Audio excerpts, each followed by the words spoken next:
at Radiant, and this is, as I said previously, this is my great pleasure and my great privilege to be able to do this and have the opportunity to share God's word tonight. So I have a question for you.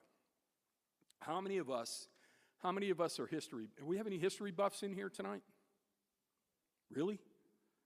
I got people here and there's no history buffs? Gosh, that surprises me a little bit. I will admit it. I am a history buff. I have been since I was a little kid, and it's always been one of those things that I've always found fascinating, that I've loved, and that I've gotten a great deal out of. And what it's done in many ways is any studies that I've ever done, whether it be in the Bible, whether it be academically or whatever the case may be, I've always been able to gain and glean something from history from it. And what it's allowed me to do is kind of look at things in a little bit broader, I believe, a little bit broader context than maybe I otherwise would have.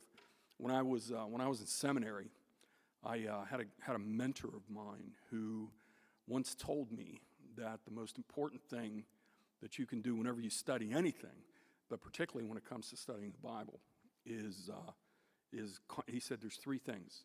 It's context, context, context. So I've found that in my life that I've always gotten a lot more help. Well, I should say the study of history and my love for it and the way I look at it has helped me discover and to dig out the context of stuff that I read. And it was no different with Nehemiah. As I was sharing a little bit earlier with some of our folks, there was some incredibly practical things in the study that we did through the first couple chapters of Nehemiah, the first 6 chapters of Nehemiah. And there have been lots of people that I've talked to that have said so, that there were specific things that it's like, wow, I mean, I would have never guessed that I would have gotten this much out of this particular study out of the Old Testament from some rather obscure prophet named Nehemiah some 2,500 years ago. And yet, nevertheless, here we are. And that's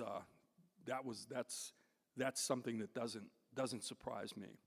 So the reason I bring up the idea that I'm a student of history and that I believe that context is very important is it would be really, really easy for us to to continue on or to conclude our series in Nehemiah and not take into consideration why any of this stuff happened in the first place. I mean, why did all of these things, what was the basis behind all of these things that we've been talking about over the last several weeks? Well, I think it has to do with this. If we go back, we almost have to look back, I don't know, 70, 80, 100 years ago, previously before any of this happened, when a prophet named Jeremiah the children of Israel had just been carried away captive to the land of Babylon under King Nebuchadnezzar, who was also a great general. And understand something, when this happened, when the exile, the original exile, Babylonian exile happened, the nation of Israel was, for lack of a better term, utterly shell-shocked. I mean, they were devastated by what had happened to them. The idea that so many of their kindred were killed in the whole process. I mean, the violence that was done to them and the way they were literally uprooted in a very violent manner and moved to another country, several hundred miles away, it was just utterly devastating to them, in spite of the fact that their prophets, for many, many years before that, had predicted and told them that this is exactly what was going to happen, that the Lord was going to judge them, and that the Lord was going to judge them because they were A, disobedient, and B, they were idolaters. They just didn't much care. And in spite of the fact that they had these prophets come and tell them these things, there was always these, we'll call them, for lack of a better term, false prophets. There were people that no more heard from God than the man in the moon. But what they did was they profited from the continuing status quo, if you will, within the nation of Israel. And they didn't want to see anything change. It would have been unprofitable for them to have that happen. If you look at especially the last couple of chapters that we considered in Nehemiah, you can almost see the same thing happen with Sanballat and his friends. That it's like, wait a minute, man, you guys are upsetting the apple cart, and it's, this is no bueno, this is no good. We don't want any parts of this. So what they were trying to do was undermine Nehemiah and the work that he was attempting to do. And there was the same thing a long time before that with Jeremiah. That he had false prophets there that he was dealing with. He would have guys coming in behind him saying, he's full of nonsense, man. He doesn't know what he's talking about. And Jeremiah was taken captive by people, and he was done violently and all this other stuff. But nevertheless, he kept proclaiming the word of the Lord, which was to repent. And he called the nation of Israel out in many, many ways in very direct terms. And nevertheless, they did not heed his call. And what happened was the Babylonians under Nebuchadnezzar came in, and when I say utterly leveled, I mean utterly leveled. These guys were the most ruthless. It was the most ruthless army that history had seen up until that point. And they came in and laid siege to Jerusalem, and the reason they had to build up the walls was because these guys tore them all down. And the same thing with the temple. They tore the temple down, and they were in the process of rebuilding it as we speak in the times of in the time of Nehemiah. But everything was destroyed and leveled. And understand something, they killed anybody that could make war against them. In other words, anybody that could rebel against them, they utterly destroyed. They killed them, every one of them. The older people and the infirm and the people that caused them no harm, but they didn't think could add value to the kingdom, were left behind in desolation. What happened, the people that were carried away captive to Babylon were actually the people that the nobles in Babylon and Nebuchadnezzar thought, you know what, we're going to keep these guys around because we think they can help us, either achieve things in the kingdom or maintain or whatever the case may be. But they thought for sure these guys would definitely be able to add value to the kingdom. So they kept them alive, and they treated them pretty good, all things considered. And we all know, if you read if you get the chance to read Daniel or anything along that line, you'll pretty much see that these guys were pretty well treated. They were offered the best of the best. And if you look at Daniel and his three friends back then, and then you look at the same thing with Nehemiah as the cupbearer for the king, he had it, all things considered, considering everything, and he had it pretty good. He lived with the king. He was a close associate. He was trusted. He was well fed. The whole thing, Such was the case that was going on then. But what happened was when all of the people were carried, the people that were left, the remnant of Israel, was carried back captive to Babylon. Like I said, they were shell-shocked. And for the life of me, I'll never understand this, how after all these prophets for generations were telling them that this is exactly what was going to happen, had happened, all of a sudden when all of it happens, they're throwing their arms up, what? What happened here? And they were, like I said, they were utterly shell-shocked, and I have no doubt that they all lost people that they loved and all lost people that they knew, whether it was friends or relatives or whatever the case may be, maybe children, parents, whatever, siblings. They lost them to this conquest, and they were carried away captive.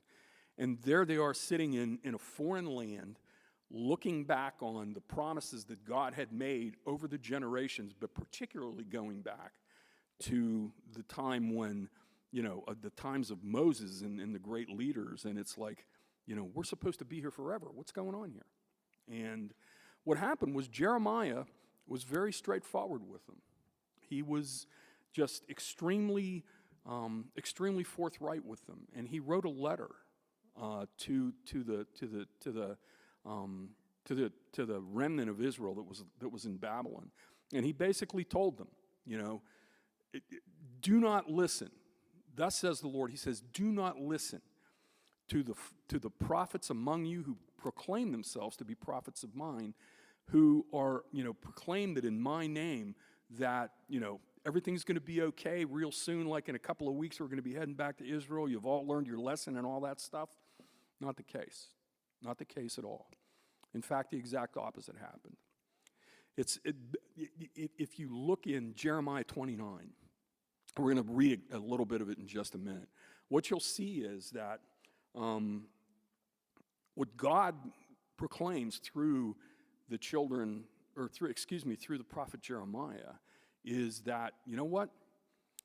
Hunker down and, build homes and take root where you live and be a blessing to the country that you're in, as miserable as that might be a blessing to the country that you're in.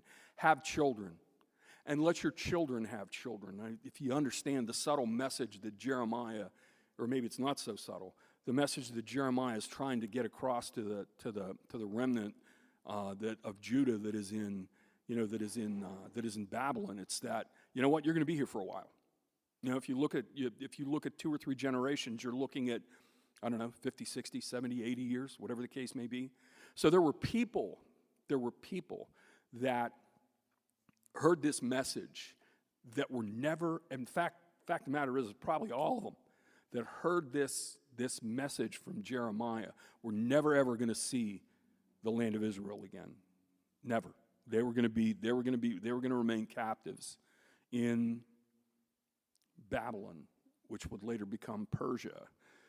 They were going to remain captive there for 70 years, and they weren't getting out. So it was maybe their kids, maybe their kids, but probably most likely their grandkids that were gonna be the ones that were gonna be the first exodus out that Nehemiah and Ezra led out. Anyway, what I want to do is read to you, and this is a passage that no doubt all of us are familiar with, and it's we so often use it, and in situations that I believe are so far out of context that I happen to believe that this is a couple of verses in this passage are some of the most misquoted verses in the entire Bible. And they're beautiful, don't get me wrong, but I think that if we don't place them in the proper context, we really miss out on the real beauty of what's going on here. So let me read it to you. I'm going to read to you from Jeremiah chapter 29. I'm going to read verses 10 through 14 for you. And what it's going to do is it's going to kind of give you kind of a setting for what was going to happen several years later with Nehemiah. Okay, you ready? Jeremiah chapter 29, verses 10 through 14. I'm reading to you from the English Standard Version of the Bible. Here it goes. Thus says the Lord, when 70 years are completed for Babylon, I will visit you, and I will fulfill to you my promise to bring you back to this place. For I know, this is the familiar part here. This is the one everybody knows. For I know the plans I have for you, declares the Lord. Plans for welfare and not for evil, to give you a future and hope. Then you will call upon me and come and pray to me, and I will hear you. You will seek me and find me when you seek me with all your heart.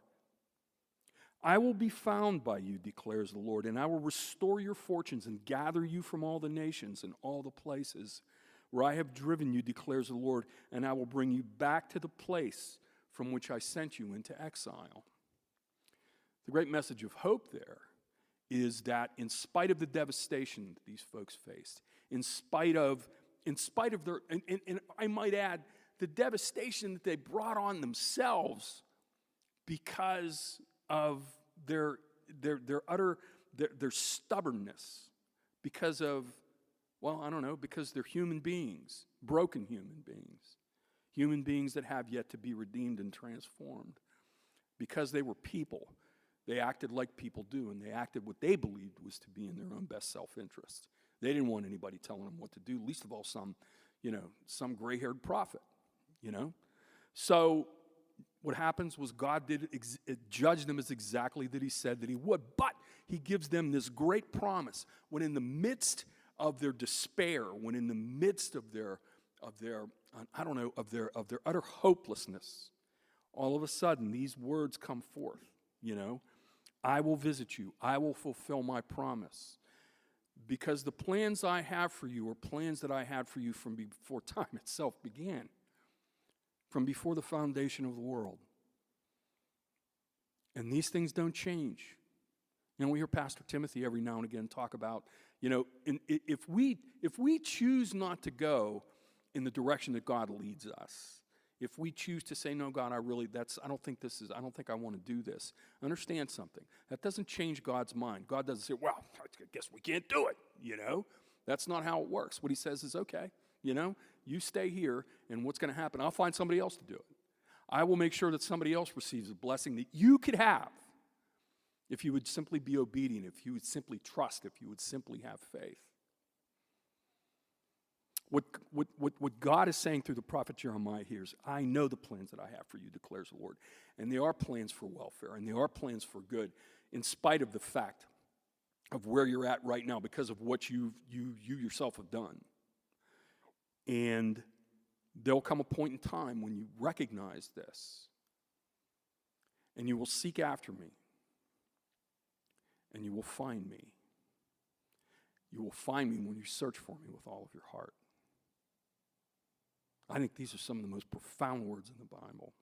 I'm a firm believer that the only way we can possibly know God is if he reveals himself to us. God is transcendent. He's like up here, not even close to being relatable. But God reaches down, and when we seek him and when we ask him, he will reveal himself to us. He does it to us every day in nature, but he will reveal himself to us specifically through his word, through prayer, through other people.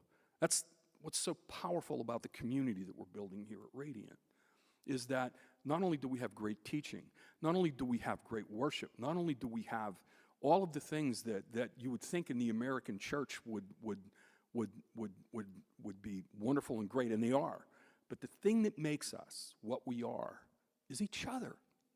Is the community that we have with one another. The idea that on a Wednesday night that a dozen people would come and join us and get together and just, the thing I always, just as an aside, and as you get to know me, you'll know I do some asides. Just as an aside, one of the things I always like to do, when I teach, is I show up early, and I just watch the interaction among people. Because I get great joy, and I'm pretty sure God does too. I get great joy out of seeing people who love Jesus get together and just, I don't know. I know it's an overwrought and an overused phrase, but I think it's a good one. They do life together, and I think that pleases God too, because I think that this is how God reveals himself to us through other people, through their experiences, through the things that they do and perhaps don't do. Their good experiences and their bad experiences. That's why I always, when I've had the opportunity to counsel with people, is even in the midst, maybe even especially in the midst of the difficulty that you deal with, is that one of the things we try to do is try to get through stuff as quickly, the bad stuff and the hard stuff as quickly as we can, and I get that. I really do. But I think the important thing we have to understand is that oftentimes the difficulty that we have in our lives, whether it's hard times, learning from bad decisions, whatever the case may be, this is God trying to say something to us that, you know what, you made a boo-boo, let's learn from it. Let's grow from it. And take that opportunity, and I like to say, drink deeply of it. When you're in the midst of the hard times in your life, drink deeply of it. Because at some point in time, if you allow him, God can redeem that. And he can redeem that in other people's lives by you sharing your experience with them, by you being, by allowing that to make you into a more empathetic person, to be able to relate to other people that perhaps before you might not be able to relate to. You will seek me and find me with all your heart. I will be found by you. And then he goes on to give us the great promise that I will restore your fortunes and gather you from all the nations and all the places where I have driven you, declares the Lord. And I will bring you back to the place from which I sent you into exile. There's a great promise there in those last couple of parts of verses 13 and 14. God's promise that he will bring them back, that he will restore their fortunes, that he will make of them a great nation just as he promised so long, long before that. God's great promise through Jeremiah to the people that were living in utter devastation in Babylon were this, right here. Write this down.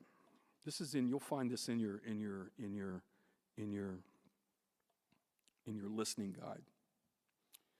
God's promise through Jeremiah, which we just read in verse 14, is being fulfilled through Nehemiah. Once again, context. When I think about, the stuff that we learned in Nehemiah and the things that we talked about, it's like, okay, this is awesome. This is good stuff. We all know that. But when you put it in the context of what God is doing in his redemptive history, everything, every little thing in the Bible is tied together. And we can see it right here if we just go about and open up and let ourselves think about it. Let ourselves do these kinds of things, okay?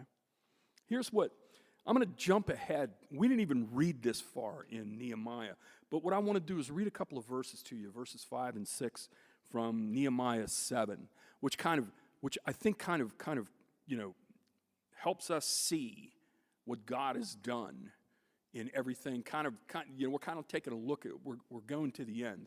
If you look at this, if you like, anybody in here like TV? Anybody watch TV? Has anybody seen Yellowstone? Okay, it's a very popular TV show. It was streamed, but all of a sudden you see all these prequels happening from it, right? Going all the way back until like post-Civil War, right afterwards. How did this whole thing start?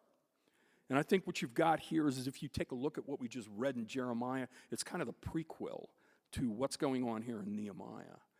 From the very beginning, where it's going back and it's giving context to everything that's going on, why the things that are happening have to happen, and why they have to happen the way that they do, and why the children of Israel are the way that they are. I should say the children of Judah, why the children of Judah are the way that they are, and through this whole thing. But then we can jump ahead just a little bit, okay? Kind of do like an epilogue, if you will, and take a look at Nehemiah chapter 7. I'm going to read you verses 5 and 6. And what you're going to see is this promise in a nutshell kind of begin to come to fruition that was made in Jeremiah. Let me read it to you. Then my God, this is Nehemiah speaking, then my God put into my heart to assemble the nobles and the officials and the people to be enrolled by genealogy. And I found, I found the book of the genealogy of those who came up at first. Those are the people that made the first exodus over from Persia. And I found written in it, these people were from the province who came up out of captivity of those exiles whom Nebuchadnezzar, the king of Babylon, had carried into exile. And here's the key verse. Here's the money verse right here. Verse 6. They returned to Jerusalem and Judah, each to his own town. So what you see here is you see these last couple of verses in Jeremiah 29, or these last ones that we read, and I will restore your fortunes, and I will gather you from all the nations and all the places where I have driven you, declares the Lord, and I will bring you back to the place from which I sent you into exile. I love how Nehemiah points out, and I don't know if he's read the letter from Jeremiah, I don't know. But when he says, that came up out of captivity of those exiles whom Nebuchadnezzar, king of Babylon, had carried into exile, they returned to Jerusalem, each to his own town. And if you look at the first six chapters in Nehemiah, everything that he went through, all of the stuff that he did, the idea that, and the whole idea of Pastor Timothy and being a difference maker and all this, it all makes sense. It makes sense because he was fulfilling that which God had promised a couple generations before that. And what I want us to catch here as kind of a conclusion, if you will, for the series that we've done so far in the first 6 chapters of Nehemiah, is ask this question: what was it that caused Nehemiah to become a difference maker, as Pastor Timothy put it? And I thought about this. It's, what is it about this that caused him to do this? And I thought to myself, well, there's got to be some things that he's done that we could glean from the first 6 chapters that we've looked at, and kind of get an idea of what are some attributes of a difference maker. So I listed 5. I came up with 5, but what's funny? And I'll admit this to you. There's actually 6. So if we have time at the end of this, what I'm going to do is I'm going to throw that bonus attribute at you. It's a pretty important one, I think, but it's I want to talk specifically about 5 attributes, and you can follow along with me in your once again in your listening guide, and we can go from here. So, okay, 5 attributes of a difference maker. Nehemiah, write this down, was a person of prayer. Nehemiah was a person of prayer. He was a man of prayer. There's no question. We see that right out of the chute, man. Right from the jump. It describes it describes in the first few verses of the people that he talked to. Excuse me, and then in verse 4 in Nehemiah, he said this. He says, "As soon as I heard these words from people that had given him report of what was going on in Jerusalem, I sat down and I wept and mourned for days, and I continued fasting and praying before the God of heaven."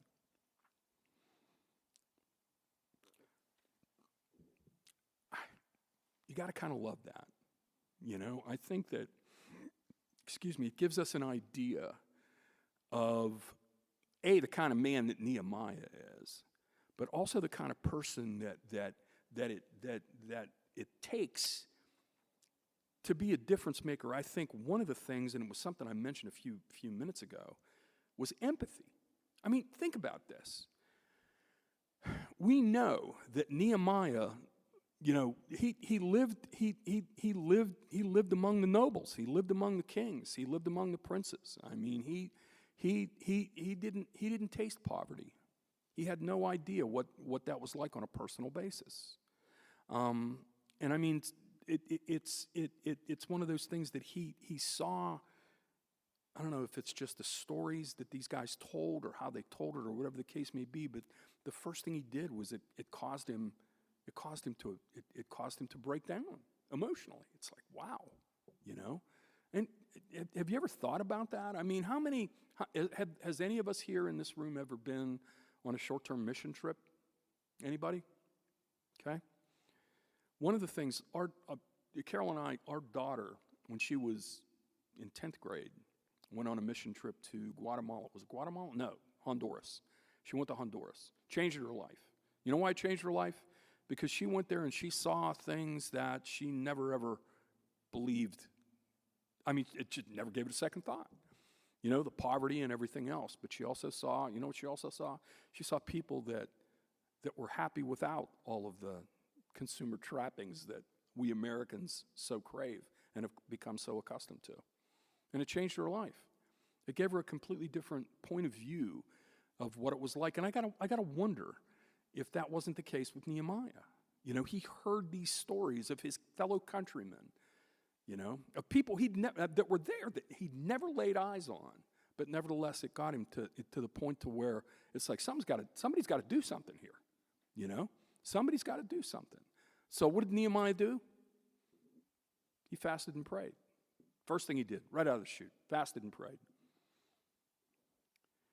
And what he saw was after he spent time, and man, I've, as you might imagine, I mean, I spent over 20 years as a preaching pastor, and I've done a lot of stuff, talked about prayer, and did sermons and taught small groups and did classes and everything else about prayer. But I got to tell you, the prayer that is in the first chapter of Nehemiah is so powerful. And it's so powerful because it is so, just maybe, and I don't know, maybe it was because Nehemiah set the stage in these couple of verses, that it was so visceral. It was so, so from the inside of who he was and the way he cried out to God. And you could almost, I don't know about you guys, but it was almost like I was in the same room with him when I read this. It's like, my gosh, I've read this, I don't know how many times. And this one time, it just captured me, man. It just grabbed me. And it was one of those things that you could just sense, his deep, his deep compassion for the people that he was praying for, but his deep passion for God himself. It's like, God, why is this happening? What we need to do something. And what does he do? He repents. He does all the things that a prayer should be about, He petitions God and he seeks his forgiveness for not only for himself, but he was interceding for his people and for his family and for people that he never knew and all of these things. And he just reached, and excuse me, clearly God's heart was touched. It was touched because, he walks into, he gets ready to walk into to talk to the king. He saw the king every day. Like I said, he was his cupbearer. And and the king in verse 4 in chapter 2, we jump ahead a little bit. It says, "Then the king said to me, 'What are you requesting?'" It was almost like he was going up and he was sort of kind of hinting around that, okay, we got to hit the king up for something here. There's some things, I believe God's leading us to do some things for the people in Jerusalem, to rebuild the walls and to do the things that we need to do to ultimately rebuild a society there. But I can't do this without the king. Not only do I need the king's blessings, but I need the king's provisions. And in this time of prayer, that he spent these months in prayer, the Spirit of God spoke to him about the things that he was going to need, about the things that he was going to do and how to approach him and all these other things. And he said, and then the king said to me, "What are you requesting?" And what's the thing that Nehemiah does at that moment? He said, "I prayed to the God of heaven." Have you ever done that? Have you ever been in a situation yourself? I don't know, maybe you're approaching your boss, your wife, your husband, your kid, whatever the case may be, and you're going for what I like to call the big ask, whatever that might be. It may not be a big ask to anybody else, but it's a big ask to you. And it's like, what do? You throw up a quick prayer. God, be with me. Let your words be my words, please. And that's exactly where Nehemiah, you see, Nehemiah was a person of prayer. He was a man of prayer. And we can see that just in practically every chapter that we read. Somewhere, Nehemiah prayed. He lifted up something to God, whatever that might, in the midst of a difficult situation, or it was a praise. If God did something awesome, maybe, I don't know that it was unexpected per se, but whenever he always lifted up God's name in a situation like that. Number 2, the second attribute of a difference maker. Nehemiah believed God. He believed God. Can you imagine that? He took God at his word. Let me read the first half of verse 11 in Nehemiah 1. It goes like this. It says, "O Lord, let your ear be attentive to the prayer of your servant and to the prayer of your servants who delight to fear your name. And give success to your servant today and grant him mercy in the sight of this man." He was just, check this out. The verse that we just read, chapter 2 and verse 4. He in his prayer in chapter 1, he said, "God, set the stage for me. I'm going to go talk to this man." And anything could happen. He could say, "Off with your head," and it's off with your head. We talked about that on Sundays, that that these guys they could do things on a whim sometimes. These kings, they had their own way of doing things, and if you made them mad, they didn't have to take that off with his head. Whatever the case may be, send him away. never to be seen again. And Nehemiah prayed this: give success to your servant today and grant him mercy in the sight of this man. And then we see later in chapter 2, when we just read it in verse 4, that he approached him. He believed God. He believed that God was going to do exactly what it was that he was led to believe that he would do, which Nehemiah believed strongly, that he was fulfilling the purposes of God. He believed that with all that he was, that he was to lead a contingent of Jews that were currently captive in Persia back to Jerusalem to help the people that were already there to rebuild the walls and rebuild the homes and everything there, so that they could ultimately rebuild the Jewish society that was destroyed by the Babylonians. He believed that was the purpose that God had given him. And if you believe in the purpose that God has given you, think about this. If you believe in the purpose that God has given you, why would you not believe that God was going to make it happen in some way, manner, or form? But we do it all the time. I've done it, you know? It's like, of course God's asking me to do this. You're going to do it? No, I can't possibly. You don't know me. You don't know how screwed up I am. God can't use a screwed up, messed up guy like me to do something like that. Are you kidding?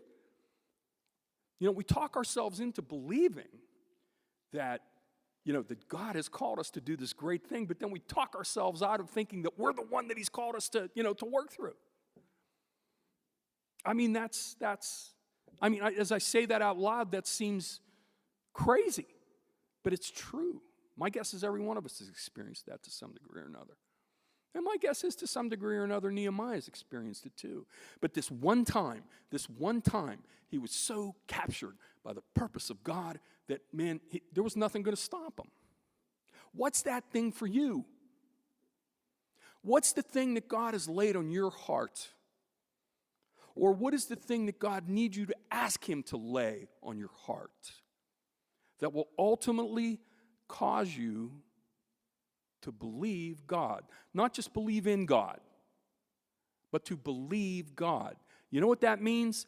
Check this out. I'll go all the way back to Genesis chapter 15 and verse 6. This is when God was laying out the covenant that he was making with Abraham, right? Verse 6, short couple of 8-10 words here. Here's Abraham. And he believed the Lord, and he counted it to him as righteousness. Let me say it again. He believed the Lord. He didn't say he believed in the Lord.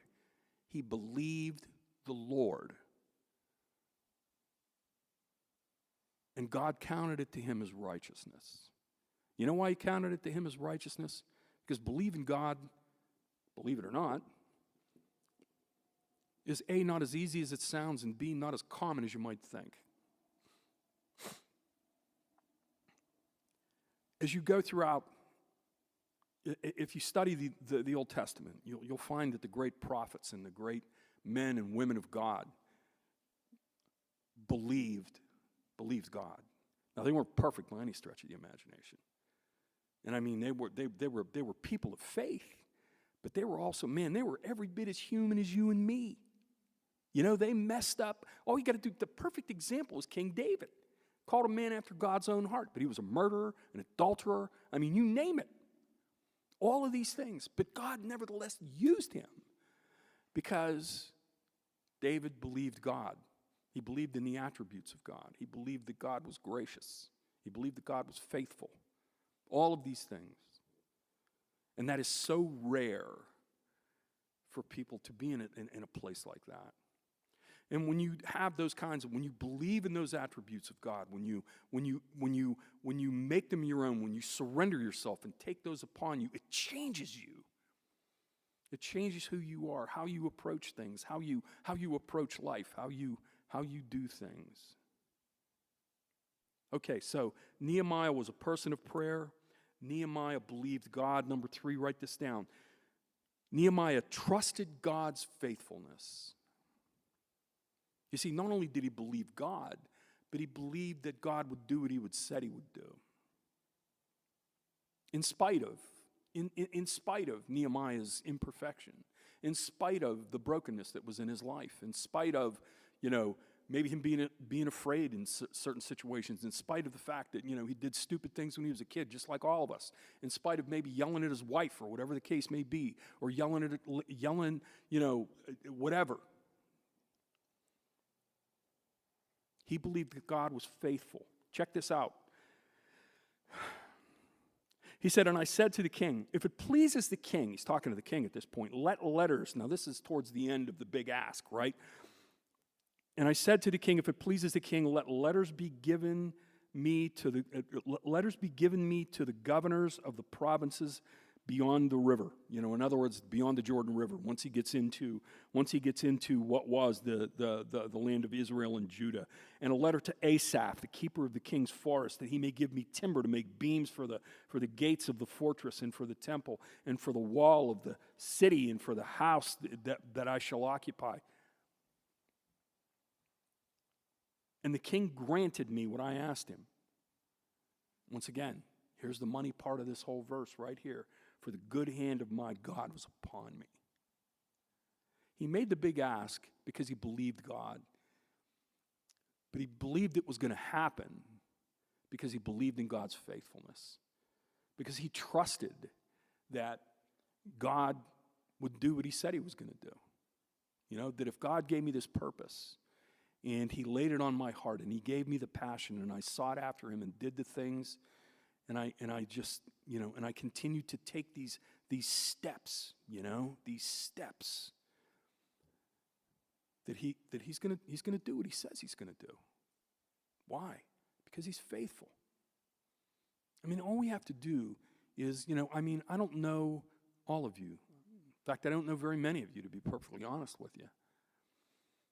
I hope to at some point in time, but at this point I don't.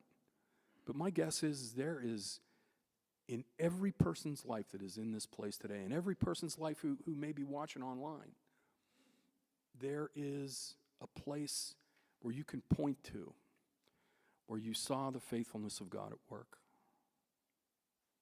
That's just how he is. That's just what he does. When we commit ourselves to his will, when we commit ourselves to his purposes, when we commit ourselves to the things that he's called us to do, and we surrender ourselves to it, when we set ourselves aside, and we take into consideration everything that God has done, he is faithful. The fact that I've always firmly believed that every breath we take is a sovereign act of grace on God's part. Every breath. We can't take anything for granted. God is faithful for us just being here, breathing and talking and doing what we do. God is faithful, and Nehemiah trusted in that. And part of an attribute of being someone who gets things done, who makes things happen, is taking God at his word and trusting that he's going to do that which he said he would do. Number 4, write this down. Nehemiah championed the poor and the oppressed. I go back to what I was talking about a little bit earlier in that, Nehemiah, from all indicators, is that Nehemiah was from a noble family in Judah. Some scholars would even tell you that, or they believe, I should say, some scholars would have you believe that he was actually of the kingly line, of the Davidic line, of the Davidic family, I should say, not necessarily the Davidic line, but the Davidic family. He was in the royal family. So here was a man. His people, even when they were in Babylon/Persia, were people of means. They were educated. They had all these things going for them. And nevertheless, what we see with Nehemiah is, and we catch this particularly in the 5th chapter of Nehemiah, that he had a deep, deep compassion for the poor and the oppressed. And if we take a look at verses 9 and 10, just kind of gives us a little bit of a synopsis of, where Nehemiah is coming from. And if you read the first several verses, if you read the first 8 verses before this, you'll see that Nehemiah is extremely, extremely passionate about making sure that, that the oppressed and the poor, the people that have been struggling, get a fair shake, that they get a fair shot. Let me read this to you. This is verses 9 and 10 in Nehemiah. It says, "So I said, the thing that you are doing is not good." He's talking to the people that are basically charging. We talked about this on a Sunday a couple of weeks ago. They were charging interest, which you're not supposed to do to other Jews. It was usury. And I'm a banker. I know what usury is. All of the things that we look at and say, wow, man, I can't believe that they're doing this to each other, and it's to their own people, and it's to their own poor. They're basically enslaving them themselves. They're being set free from their oppressor in Persia at this time, in Persia, but are being enslaved by their own people back in their homeland. Think about that. So he says, this thing that you were doing is not good. I'm going to say that Nehemiah was a champion of, he was very subtle here. And then he says, ought you not walk in the fear of our God to prevent the taunts of the nations, our enemies? Moreover, I and my brothers and my servants are lending them money and grain. Let us abandon this exacting of interest. What he's saying is, and this is something Jesus talks about as well in the Gospels, is that how we treat each other,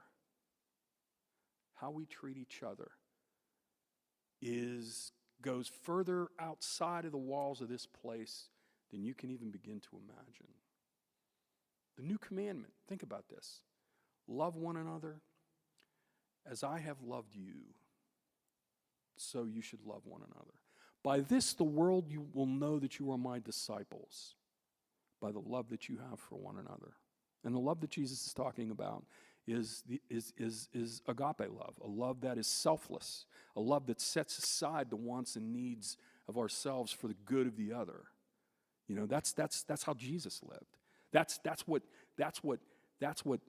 Nehemiah is saying here. It's like, look, our enemies are mocking us. They're laughing in our faces because they see us and we pretend to be this holy people, that it's on a mission from God, if you will.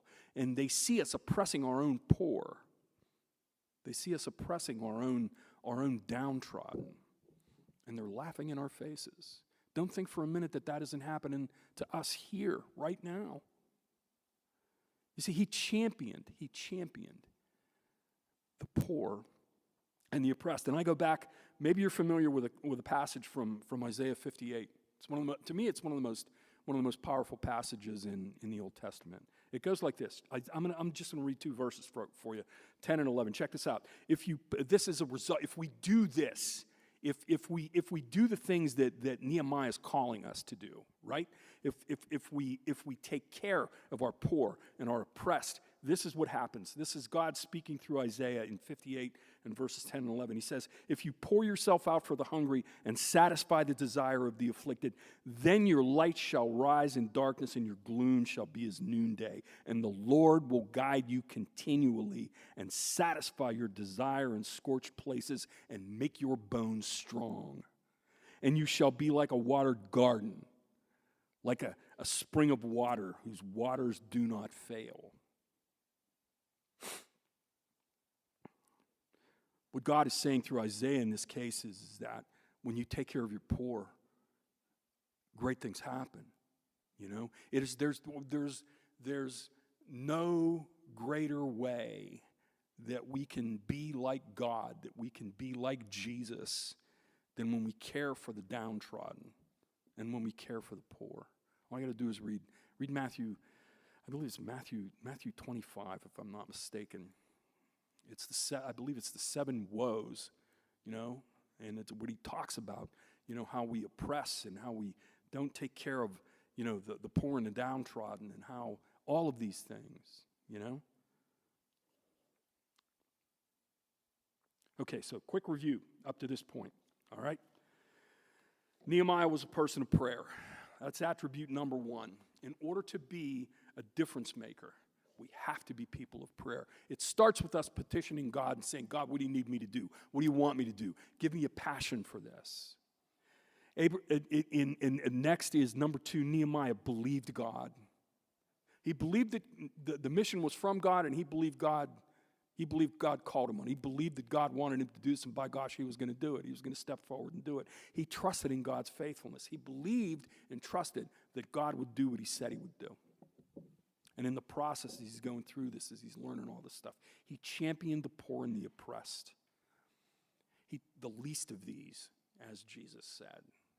He made sure that he cared for the least of these. Number 5, write this down. Nehemiah showed great courage in the face of opposition. There's no way in the world that you can be a person of significance, a person who's going to be a difference maker, a person who's going to make waves, who's going to make changes. There's no way you can do this and not expect to face opposition. It's not going to happen. If you believe that you can do it, you're delusional. I'm telling you. It's true. You will face opposition. You will face difficulty. Anytime you want to change the status quo, there's going to be people that are going to oppose you. Get ready for it and expect it. And here's the thing. Show courage in the face of it, because if God has sent you, if this is truly a thing, a purpose that God has given you, then just you got to keep on keeping on. You got to stand up. You got to believe that. Go back to the other things that we talked about, that you believe God and that you trust that God's going to do what he said he was going to do. But in order for you to do that, you've got to be willing to look these people in the face and face down some really, really difficult people in difficult circumstances. Just as Nehemiah did. Check out verse 13. He said, and he was speaking to the people in his assembly in this. He said, and I shook out the fold of my garment, so God may shake out every man from his house and from his labor who does not keep this promise. He's talking about the people that are making promises about about the oppressors. And all the assembly said, amen, and praised the Lord. And the people did as they had promised. He stood up in the face of opposition from his own people and said, man, this is no good. We can't do this. We can't expect God to bless us in a situation like this if we continue to do these things. We must change. And I have no doubt that there were people who stood up to him and said, man, we had a pretty good gig going here. Why would we do that? But he stood up anyway. And he gained the favor of his people. Check out verses. We'll move ahead a little bit into verses, into 6. This is where he really, when he faced down Sanballat and his buddies in chapter 6 and verses 8 and 9. Check this out. He said, no such things as you say have been done. This was when he talked about, these people are talking and all this other stuff, and all these people are saying this and all these people are saying that. And Nehemiah said, stop. You're lying. It's not true. No such things as you say have been done, for you are inventing them out of your own mind, he says. For they all wanted to frighten us, thinking their hand will drop from the work and it will not be done. Check this out. Once again, money part of the verse. Talk about a man of prayer. That he said, but now, O God, strengthen my hands. Strengthen my hands in the face of my enemies, in the face of opposition. He's at close to the very end of what he was called to do. When the wall was almost done and it was almost time to bring people back and it was almost time to celebrate and everything. And these guys are trying to undermine this whole thing. And what does he do? He says, God, give me the strength to finish this. Let me complete this work that you've given me. So here we go. Here's the big deal. You're probably thinking, okay, what's the big deal here? The big deal, also known as sermon in a sentence. Here we go. Living as a difference maker requires living a life surrendered to the purposes of God. If you look at all of these attributes, and I'll throw the bonus one in there too. The bonus one is if you're going to be a person, if you're going to be a difference maker, you have to be grateful. You have to be thankful. And if you look it throughout, and you can almost see it as you read the 6 chapters that we read, that Nehemiah was all of the things that we described, but he was also a man of gratitude. He understood that if it weren't for the hand of God, if it weren't for his grace, if it weren't for his kindness, if it weren't for his fact that he was willing to use a broken vessel like Nehemiah to fulfill the purpose for his people and the vision for his people, that he did. Gratitude. You know, I'm. This is one of the things I'll admit myself. I struggle with that sometimes. I do. I take a lot of stuff for granted. Just ask my wife. I take a lot of stuff for granted. And it's something as I've gotten older that thankfully that God has made me aware of. I need to get better at it. I've gotten better, but I need to get better. And I think all of us at some point in time can be there. I mean, gosh, if you're an American, you know, I think all Americans have a gratitude problem because I don't think we have any idea how blessed we've been. And I'm not saying because God bless America. I'm just saying that if you look around, you know, just like the people that have been in the mission field, you know, you look at what's going on in the rest of the world and come back here. Yeah. Time for some gratitude. No question. Are things perfect? No. Are they better than most places? Yep. Pretty sure I haven't visited a lot of places in the world, but I'm pretty sure I want to stay here. I don't know how you feel, but in spite of all the craziness that's going on, it's still a pretty good place to live. Gratitude is a big deal. So living life as a difference maker requires us to live a life surrendered to the purposes of God. Ultimately, at the end of the day, if we want to be people of significance, if we want to be used by God in powerful, powerful ways that all of us can be used by, we must be willing to surrender ourselves to Him. And I say completely, but that's hard for us. So what I'll say is this. You need to surrender yourself to God every day, just a little bit more. Because every little bit you give to God, He can turn into something great. You just never know. It could be the one thing that you're hanging on to is the one thing that's holding you back from fulfilling the purpose that God has given you, from becoming the difference maker that you so desire to be and have been called to become. So, live a life surrendered to God.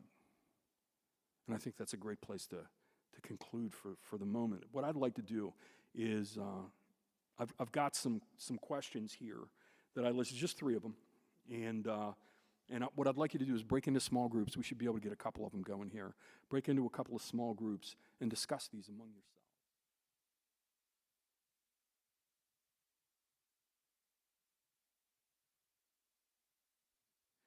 We thank you so much for, once again, for all that you're doing. And as we look at the life of this great man that lived 2,500 years ago, we see that so many of the things that made him great were things that you so desperately want to do in each and every one of our lives. And God, sometimes it's just a matter of us making a decision. It's just a matter of us saying, you know what, God, I'm all in. Deal me in on this. I want to be the person you created and called me to be, and I want to fulfill the purpose that you've given me. Help me discover it. Help me find it, and then help me fulfill it. Not only do I believe you, but I believe you're faithful. And God, I stand on that. Lord, we thank you so much for, once again, for the opportunity to gather together today. We learn so much when we come together and we look at this stuff together. So God, I ask and pray a blessing on each and every person in this place and each and every person who may be listening online. And I ask that you would fulfill your purpose in them as they surrender their hearts and their lives to you on a more full basis. And we praise you and honor you and thank you. In Jesus' name we pray. Amen.